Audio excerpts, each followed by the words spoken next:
everyone! Today we are going to be doing a video talking about the basics of foundation.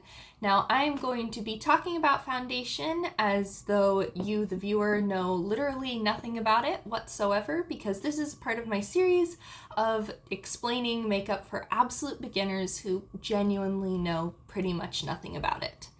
So to start off, what is foundation? Foundation is generally some kind of product. It can come in a few forms. You're most likely going to see it as a liquid. And it's generally a product used to sort of even out your skin tone. So it's going to be the same color as your skin, your flesh.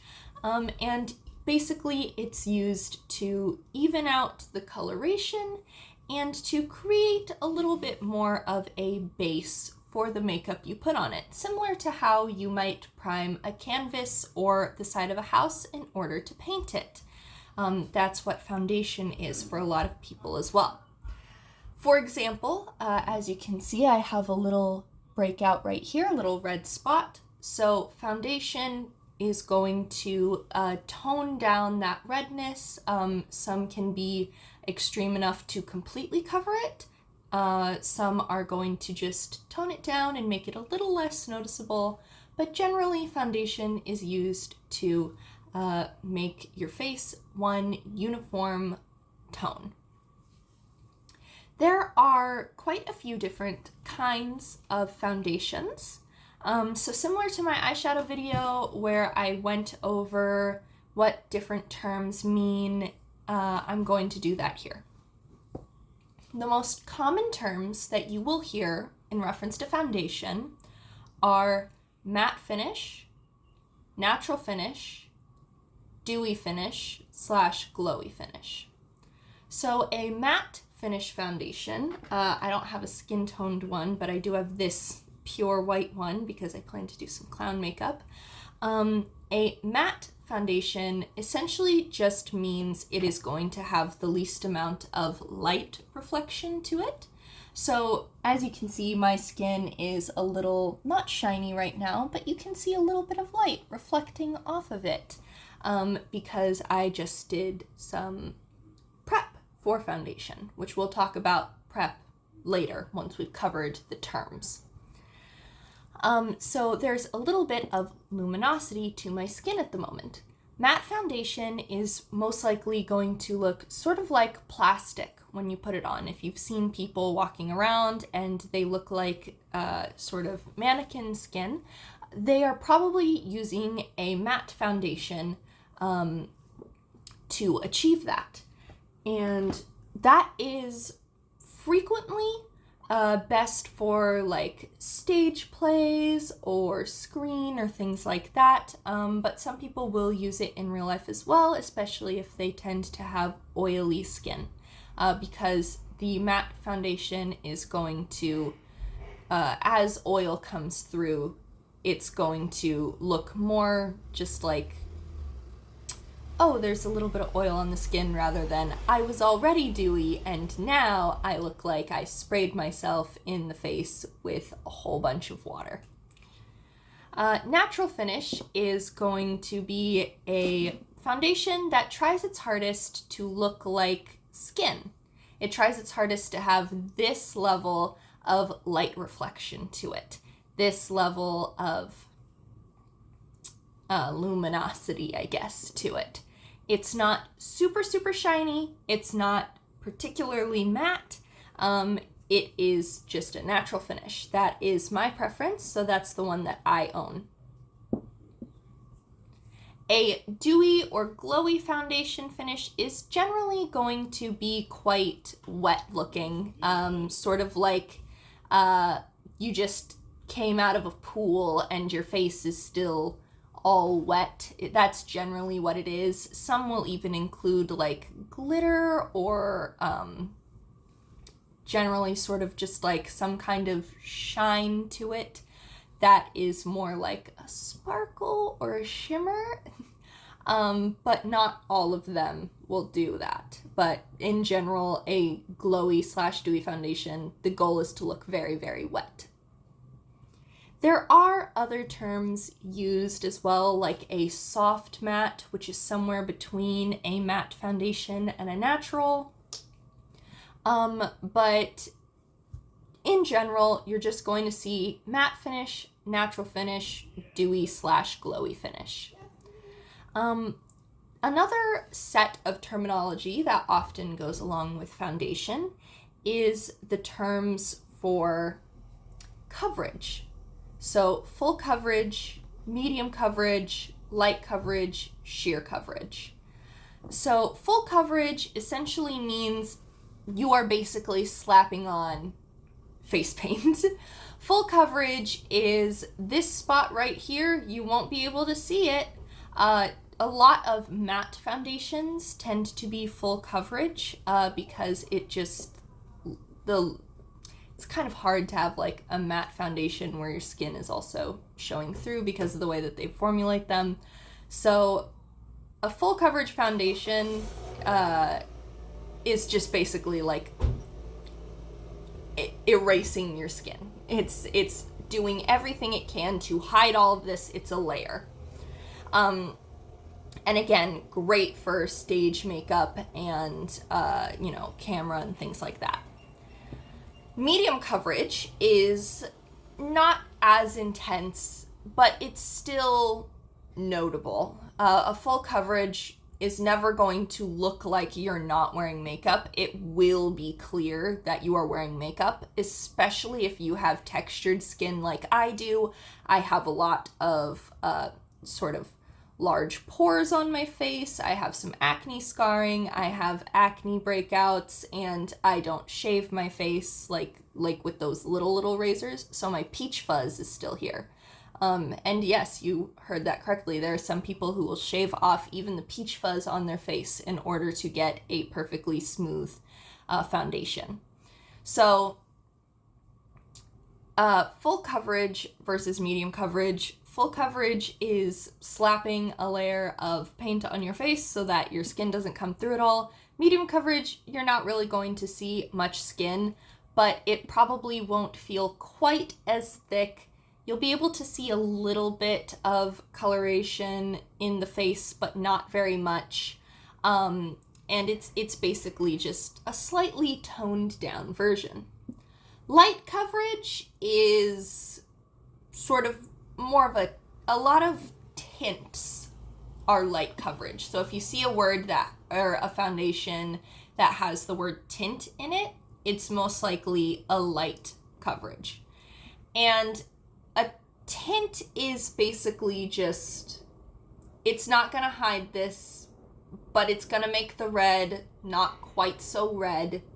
It's going to make it just a little close enough to my skin tone that it doesn't look so stark against the rest of my face.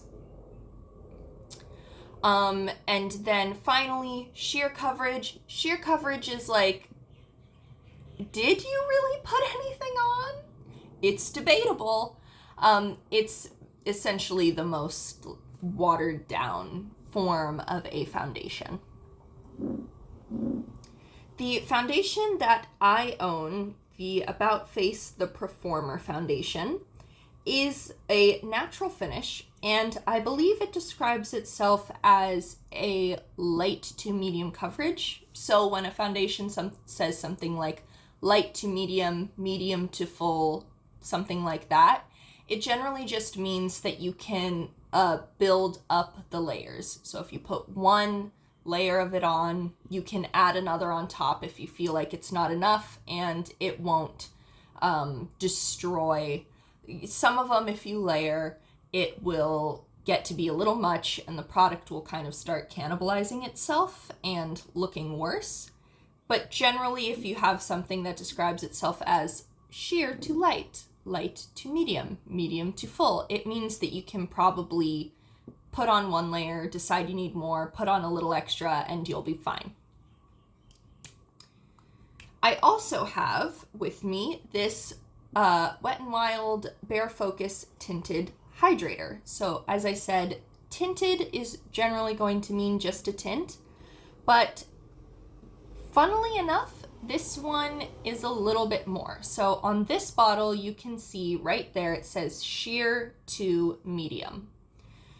So this can be just a sheer tint, but you can build it up to cover a lot more than you would with just the one layer of it. I'm going to be using both of these today. I'm going to use the About face on this side of my face. I'm going to use the Wet n Wild over here. As you can see, they are different colors. Both of them do work on my face, but the About face is definitely a lot paler than this one.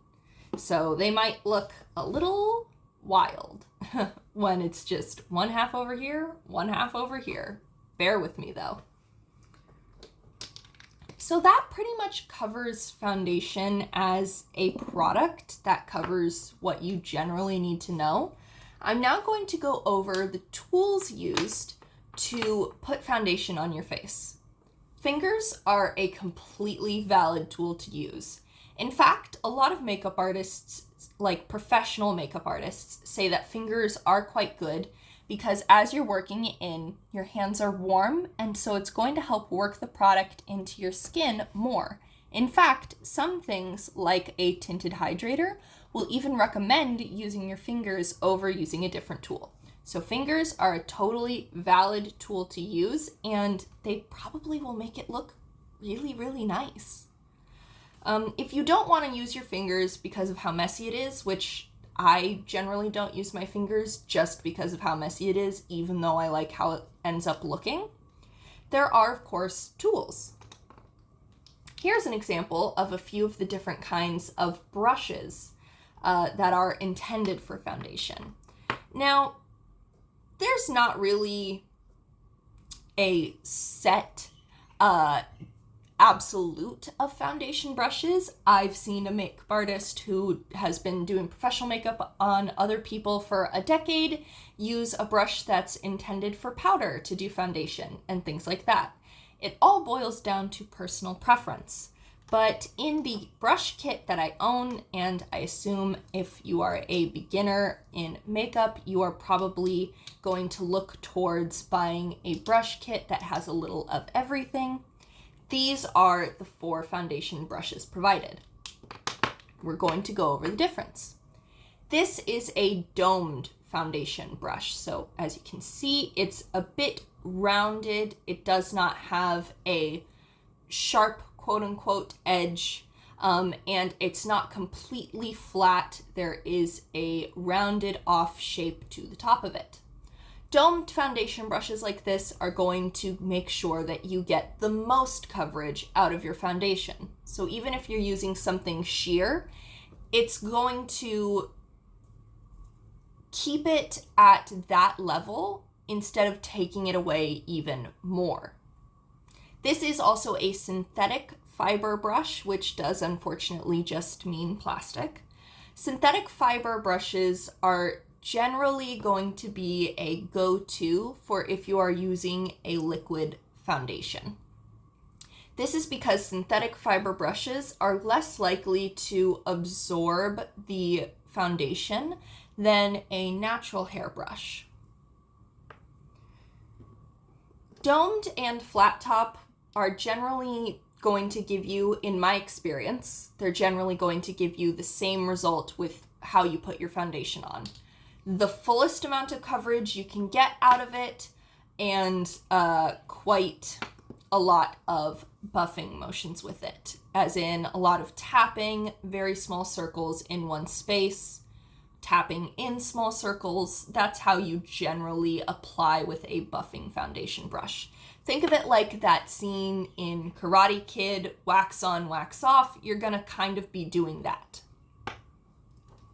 This is a paddle brush. Paddle brush is pinched so that it is not a round brush that is flaring out. This is literally just the shape of a paddle. It's flatter. And this one is, again, going to give a lot of coverage. It's going to get the maximal amount of coverage out of your product. The way that this is used is you use it to paint on, and then you take the tip of it, so you take the side, the flat side, and you paint on your foundation with it. And then you take the tip part and you begin to work it in with smaller tapping motions, generally.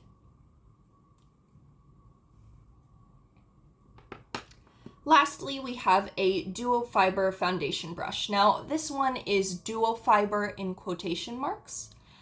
Generally, a duo fiber brush refers to a brush that is made out of both natural and synthetic hairs. This one is all synthetic, so the duo fiber in this case means that it is a more dense bundle of brush hairs towards the bottom. And then the tip of the brush that is used for applying is not quite so dense. It's a lot more spaced out. This is going to actually give you a more sheer coverage. So if you have a full coverage foundation, but you use a duo fiber brush to apply it, you're going to get something more equivalent to a medium coverage foundation. That's one of the nice things about the tools that you use. If you buy a product and you realize it's not what you wanted, depending on the tool you can use, you can tone it down or strengthen it into something you do want. If you bought a medium coverage and realize that you want a lot more blanking out your skin tone than that, use a thicker, denser brush and you're going to get more coverage out of it. If you bought a medium coverage and realize that you want a much lighter experience, then use something like a duo fiber brush or the next tool I'm going to go into, and it will give you a much lighter, sheerer finish or coverage. The next tool I'm going to mention, you might have heard of, is a beauty sponge, also often referred to as a beauty blender. Technically, Beauty Blender is the name of a specific brand, but everyone just refers to beauty sponges as beauty blenders because that brand popularized them, similarly to how people just refer to any general photo editing as Photoshop. Sorry for the movement of the camera. My cat is laying on the desk and she's being funny about it. She keeps bumping into this and she also just tried to bite me. So the reason that a beauty sponge is probably going to shear out your foundation a little bit is that in order to use this, generally with most of them, they will recommend that you dampen it. So run it underwater for a bit. I usually squeeze mine, run it underwater, squeeze, run it underwater. And after a couple tries of that, it will double in size and then you use it to apply. Some people use it dry. You're technically not supposed to do that, but it does work. It's just not the intended method of usage for the product. So when it is wet, it will absorb more of the product. It's a sponge. It's going to absorb. However, the reason a lot of people really like it is that with brushes, there is the chance that you are going to have visible brush texture in your foundation. Not always. In fact, the denser you go, the less likely that is, but there's always a chance. So a lot of people like beauty sponges because it's going to have a smoother look to it and it's going to be a little less obvious where the brush texture might emphasize a pimple that you have, whereas a beauty blender will smooth out that area and make it a little bit less noticeable. The next thing I'm going to mention is not technically a foundation tool, but I have been using it as one lately, and I'm going to be doing that again today.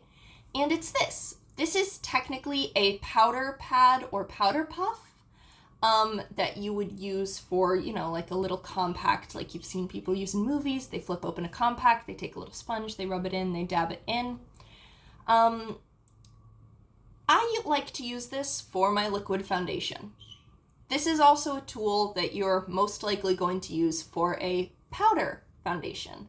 Powder foundations are not very common these days. They're not favored, But they do exist, and I believe that people who tend to be more oily or to have more shine to their skin do often use them.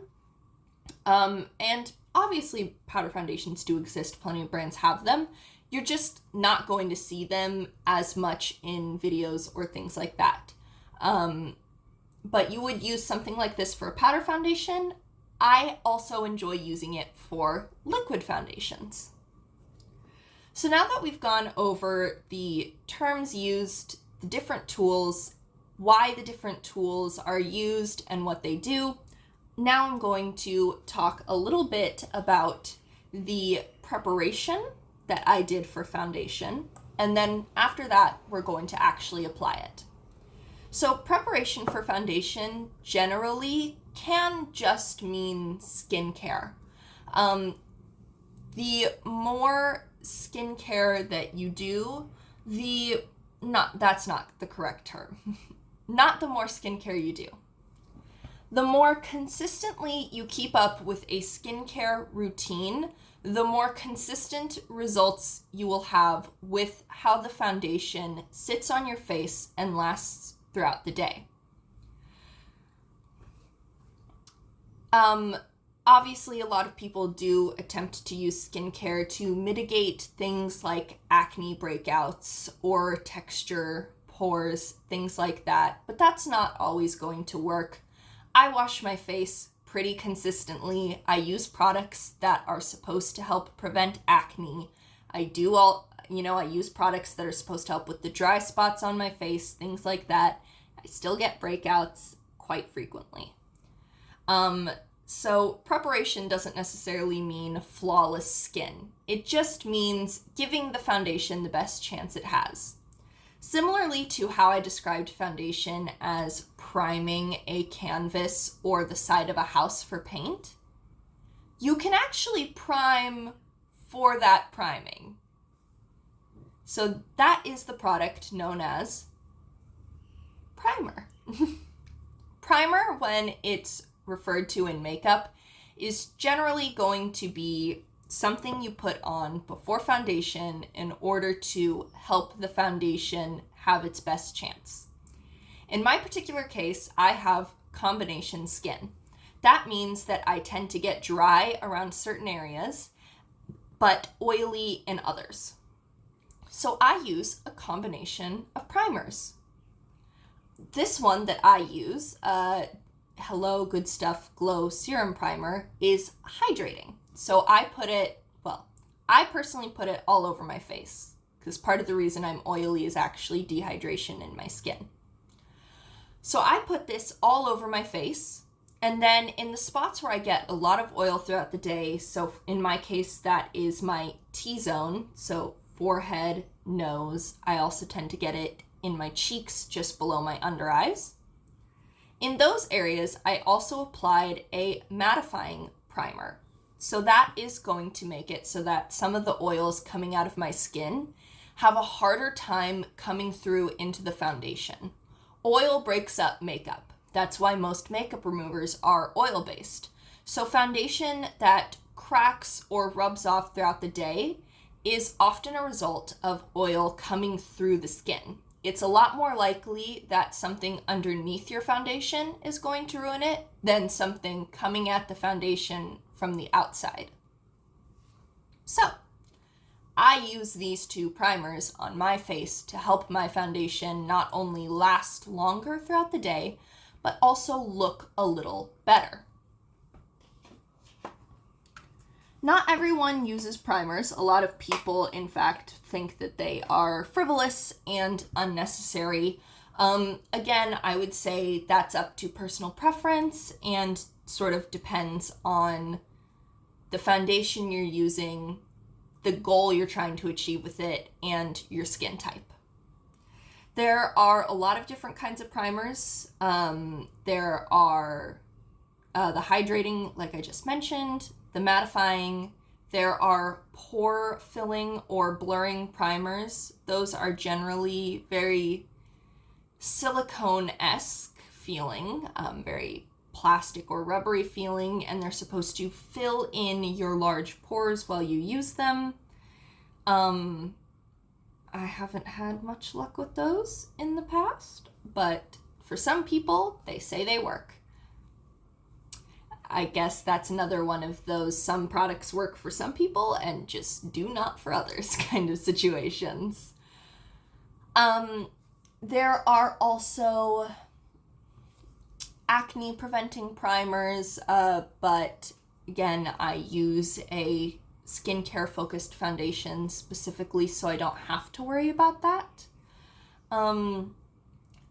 In general, a primer is going to tell you what its intended effect is right there on the bottle.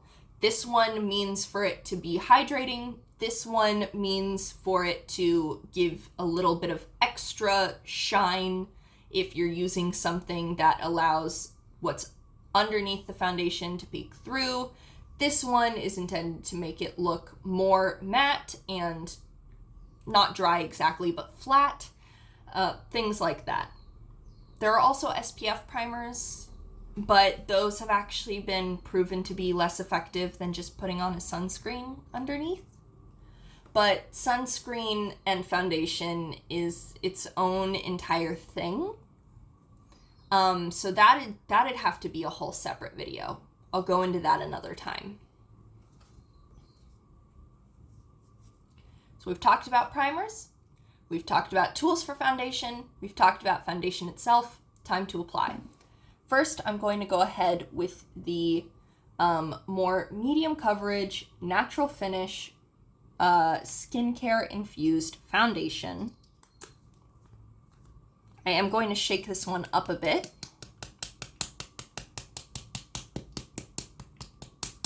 Some foundations will be based in different substances. A lot of liquid foundations are primarily a water base because they're liquid, but there are some that use oil as their main base, which is strangely contradictory. Most of them don't do that anymore, I think, but that is something that is still around. This foundation in particular does not have a little squeeze pump like you might be expecting. This one has what is called a doe foot, which is just when it's this little wand like this. And I'm just going to use it and put this foundation all where I want it to. As you can see, I'm using quite a bit. I actually wouldn't use this much if I was going somewhere, but I'm on camera, and generally on camera, you need to do heavier makeup to make it appear. So that's another thing. No makeup is ever going to look in real life the way that it does on a camera, on a screen.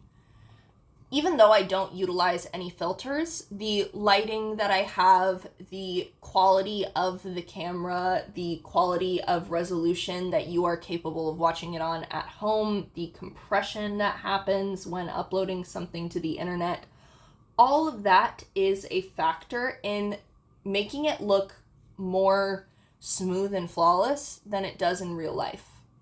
It does not currently look like this, like it's looking on camera, in real life.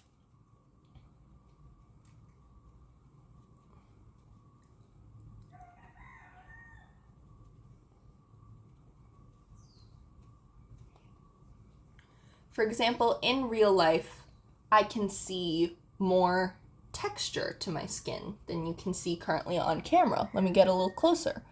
Exactly. So from back here, you can't really see those pores so much. From up here, you can see them. I don't mind them. I think that they're fine. I'm just going to press a little harder onto them so that the foundation gets in a little more and it doesn't look like a little black hole. As you can see with my little powder puff here, I'm just tapping it in.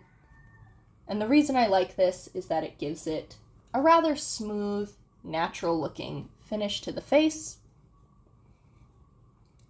Now, a lot of people will use concealer on their under eyes. It's a separate product. Usually it's intended to go underneath the eyes or intended to provide additional coverage on something like this pimple here. As you can see, because I'm using a more sheer product, it didn't erase it entirely. A full coverage foundation would. It just toned it down a little. I'm going to dab a tiny bit extra right on top of it, and I'm going to tap that into place with my finger. That tiny bit of extra foundation right on that pimple. And as you can see, still not completely gone, but by tapping it just in place with my finger very, very lightly, it has toned it down much more. I'm going to use this foundation on my under eye, even though it's not totally formulated for that. In general, foundation is okay to use on your under eye as long as you don't pair concealer with it, because then you just get a lot of product, and your under eye is where something is most likely to begin creasing or looking more old. Not like your under eye looks old, but it looks like you've been wearing the product for longer than you've actually been wearing it. That's most likely to happen around the under eye area because people get eye bags and such. So I'm just tapping it into that area. I feel okay using foundation there because this is a pretty light foundation. It's not going to emphasize the lines that I have there very much. And also, I'm not applying any kind of concealer today, so it's not building up a whole bunch of product in that one area. So this is what a natural finish, like roughly light medium coverage foundation looks like on me. There's still some shine to it. It's not completely eradicated, but it's also not much shinier than my natural skin that you can see over here. And it's evened it out as well, so that when I go to put on something like blush and bronzer and things like that, it's going to be a little more clear where the blush begins and my skin tone ends. Right, other side, I'm going to do this Wet n Wild Tinted Hydrator. I'm going to shake this one as well, again, because it's more water-based, but this one does have oils in it. They are, however, oils that are quite good for the skin. This one does also include skincare, so it includes squalene. Hang on. This says it's oil-free, but also that includes squalene, which is an oil.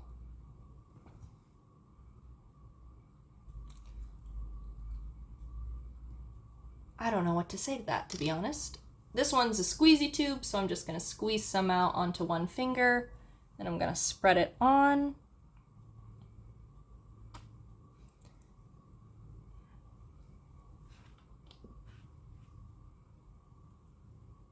I also wanted to show both of these because the Wet n Wild, I believe that both of these brands are not on the boycott list. If they are on the boycott list, please let me know. It has been a couple weeks since I've checked it.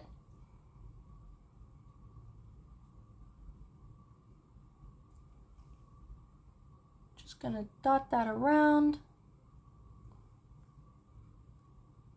And I'm gonna use the same method of tapping it in with my little powder puff.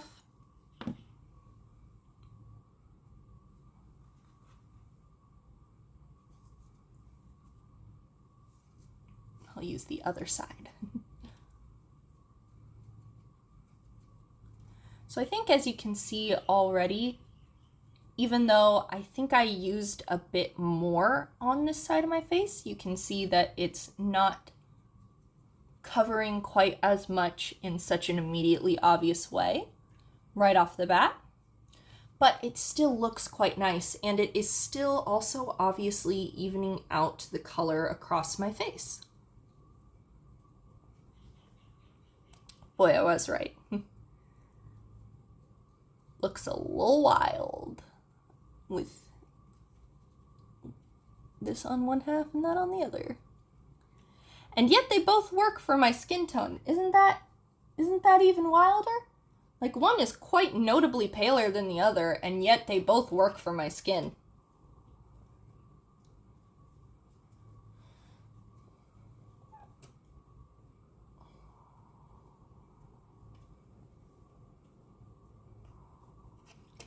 That actually reminds me of something that I forgot to mention that I shall talk about once I'm done with this.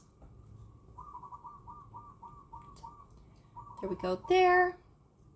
I'm just gonna take a tiny bit more and dab it right under the eye. Eye. Set it like a wannabe Disney character. Are you squeaking? My cat is squeaking at some birds outside now.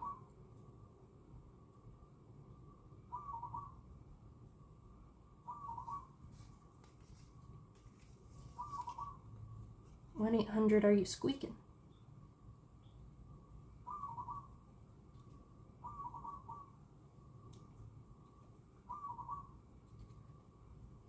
So as on the other side, you can still see redness and pores and such, but it also has notably evened it out.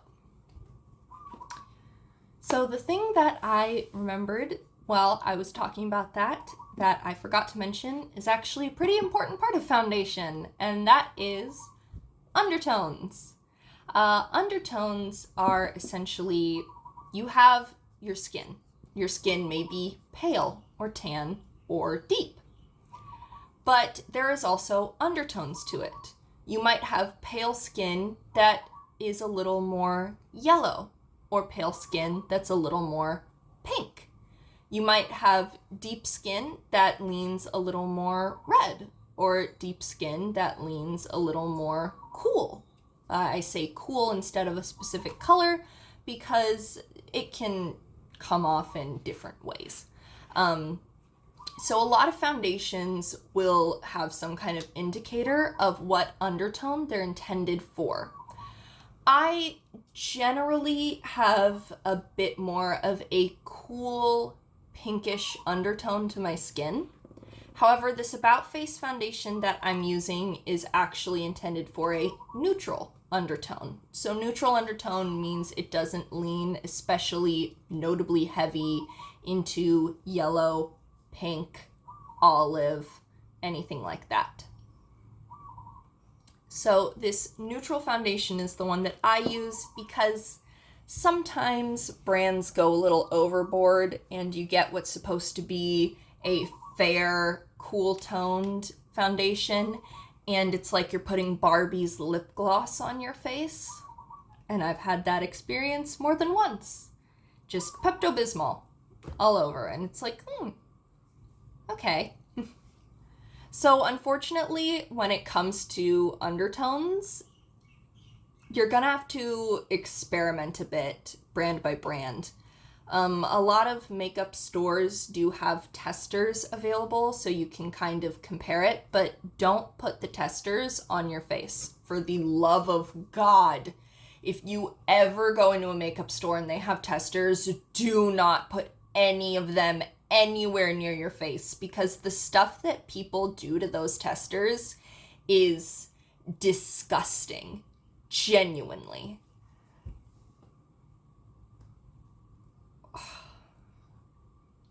If you're going to use a tester, put it somewhere on your arm that you can easily wash it off quite soon afterwards, okay? There is a little trick you can use, which is look at your arm and look at the color of the veins that you can see. If they're tinted green, you're seeing like green veins instead of blue, then you probably have more of a yellow undertone. If you're seeing more blue and purple like I am, you're probably a bit more cool. And then I forget what it is for neutral, to be honest. I think it's like if you see like a little bit of blue and green. But you can kind of make a determination based off of that. Olive undertone is generally going to be in the more tan range, I think. But olive undertone is also sort of green veins. that's why it's not like super reliable to figure out your undertone, that method. And you're generally going to have to look at the testers, put a little bit on your arm or the back of your hand, and then hold it up to your face to compare. You're also not trying to match your face skin necessarily. What you want to find a match for is your neck. A lot of people will bring foundation down to their necks. A lot of people won't. You'll notice that I didn't. And that is because when I wash my face, I generally just wash my face and not my neck. So I usually don't bother. It's a decent enough match that I don't have to bring it down onto my neck. And that's kind of what you want. You want to try to get it to match your neck as much as possible. And that might be a little different from your face. If you have a lot of redness in your face, or your face skin looks very pink, but the rest of your skin doesn't, that doesn't necessarily mean that you have a very red or pink undertone. It just means that you have redness in your face, and you want to match the undertone that's across your whole body and not just your cheeks, your forehead, and things like that. Hello? What are you doing? This is a very silly action, little creature. She's rolling all around. She's chewing on the book that I'm using to prop this on. Okay, please don't. It's a leather-bound encyclopedia of Tolkien. Okay, she stopped. Did she? She did. So, that is a little crash course intro into foundation for makeup. I'm going to just go ahead and apply some like blush and stuff now as I finish off, but I'm gonna use the same pad because I wanna. There's other aspects to foundation that go into making it last beyond just the primer. There is setting powder, finishing powder, setting spray, things like that. But I think I'm going to make those into their own video because those also require quite an in-depth explanation, to be honest, especially setting powder setting powder versus finishing powder. I know it doesn't sound like it, but they are indeed two different products that are intended to do different things. So that's a whole ordeal. But I hope that this video was helpful to you if you're just getting into makeup and you are confused about foundation, what the terminology means, what to look for, how to even begin to know what you're looking for. I generally prefer my lighter coverage because I have acne-prone skin, and so lighter coverage makes it look a little more natural. It's not going to look like, a flesh-colored bump on my face. It's going to look like a pimple. But some people prefer to use full coverage in order to completely disguise the pimple and try to make it look like just a little bit of a flesh-colored bump. Again, that's all down to personal preference. Most of makeup just comes down to personal preference. What are you doing? She's so silly. I love her so much. And little bit at the end here, if you get a foundation that is a little bit too light for you, you can always do this little hack. I'm going to take this bronzer, tap a little bit here. It's not even a hack. This is just how makeup works. If your foundation is a little bit too light on you, then that's what bronzer is for. Bronzer is for literally bronzing up the outskirts of the face. I'm going to use my finger here for this because I'm very, very pale, so I don't want too much going on here. But if you have like a little bit of a tan, or you bought your foundation before summertime and now it's summer and oh no, I've gotten a lot more sun, my skin tone is a little deeper right now, that's what bronzer is for. You just use the bronzer in the outskirt areas of your face and it'll help it out, so you don't have to panic if your foundation is like just a shade or two off. A shade or two off is easily fixable. More than a shade or two off, not so much, but just a shade or two, you're okay. There are methods for this. I put that bronzer in completely the wrong place and screwed myself over a little bit there, but it's fine. I'm not going anywhere today. Y'all are the only people who are going to see this, and like I said earlier, it always looks better online than it does in real life. I have to even these out now. I should probably end this video before this gets worse. Well, I hope that this was helpful, and I hope that you all enjoyed. I'm not trying to give you the middle finger. I'm just trying to tap this in. And have a wonderful rest of your day, everyone. Bye!